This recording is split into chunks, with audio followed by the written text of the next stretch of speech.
Cataphyil sheaths are specialized leaf structures that protect emerging leaves in Philodenrons. These sheaths play a crucial role in distinguishing them from Pothos plants. Unlike Pothos plants, Philodenrons retain their cataphyil sheaths, which remain attached to the stem even after the leaf matures. These protective coverings can appear papery, translucent, or even brownish.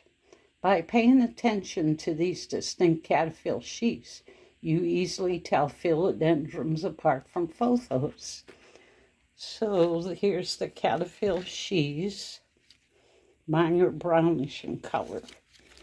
You can see them all through this plant. Right here and right here. They're all through the philodendron. Now with the Pothos plant, these don't have cataphyil sheaths on them. Here's my other one. And there's one back here. Next time you encounter a plant and wonder if it's a philodendron or a Pothos, look out for those unmistakable cataphyil sheaths. Thank you so much for watching. Bye-bye for now.